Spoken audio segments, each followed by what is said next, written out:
Whether you're a Formula 1 fan, a cricket fan, or you have a social life, you probably saw the title of this video and just went, huh? But hear me out here. I'm a fan of both sports, and although it may seem strange to say it, the similarities between the two are uncanny. But if you're still not convinced, let me explain to you in this video why Formula 1 is basically cricket. So first of all, let's talk about the format of a fixture. A Formula 1 weekend lasts 4 days, with the cars appearing on track for 3 of those. A test match in cricket lasts 5 days. So we can already draw the conclusion that both Formula 1 and cricket have probably the longest fixtures of any sport. Speaking of the fixtures, both F1 and cricket are typically summer sports, and although they are both run in winter as well as summer, they generally chase the sun, so if they're played in winter, it's probably on the other side of the world. Moving on from the way the sports are run, let's talk about some of their history. Both sports had their first recognised fixture in England, and as a result, England holds the 2 places which are considered to be these sports' homes: Lord's Cricket Ground and Silverstone Racing Circuit. Both sports have traditionally been played by rich people, and although cricket isn't necessarily expensive, it's still viewed today as one of those private school sports, you know? And of course, the reason that F1 is dominated by rich people is fairly self-explanatory. Now, I'll be honest, the similarities I've mentioned so far have been fairly unspecific and could probably also relate cricket to golf or F1 to tennis, but from here on in, I feel like my reasoning gets more logical.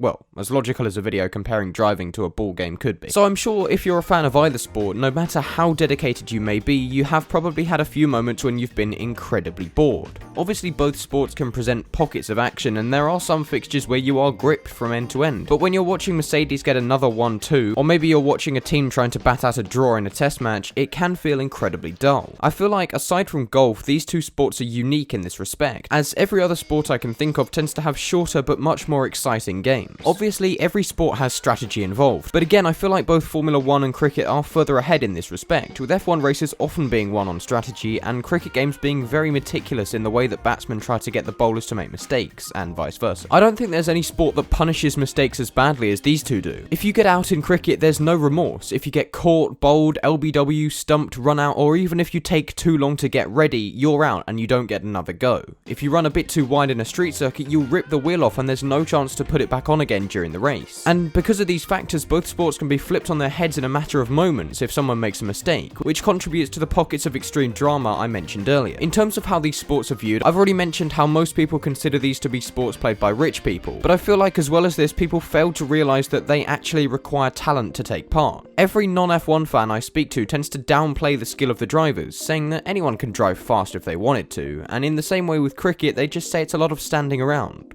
Which is kind of true, but hey, we move. Both sports also have a lot of protective equipment, with players being covered from head to toe in things to keep them safe. In F1, they have the fireproof boots, socks, overalls, underwear, gloves and balaclava, as well as the crash helmet, and of course the halo is the cherry on top. Cricketers have less equipment for sure, but it's still a lot of stuff for what people consider to just be standing around. Leg pads, thigh pads, gloves, sometimes an arm guard, a helmet, the bat, and of course the all-important ball protector. Some people may say this is overkill, but you have to remember that when a cricketer gets hit, it's like having someone throw a rock at them at 90 miles an hour. I was also going to say that both cricketers and Formula 1 drivers have great reactions, but then I realised how non-specific that is, and you could probably say that for any sport that's faster paced than chess. So let's move quickly on to the end of this video. So yeah, there you have it, my incredibly logical reasoning as to why Formula 1 is basically cricket. Obviously, it should go without saying that I don't genuinely believe that these are the same sport, and although I've gone to massive lengths to draw some similarities between the two in the interest of making this video, there is no way that I can claim that a sport based on driving around in 4-wheeled coffins is similar to hitting balls with sticks. But regardless, I hope that you enjoyed my attempts, and perhaps you learned something about either Formula 1 or cricket while watching them. However, if this wasn't your kind of video, then don't worry, because I don't plan on making any more cricket-based content unless this video gets a million views or you're literally begging for more in the comments. As always, if you enjoyed this video, then don't forget to leave a like on it and subscribe if you're new.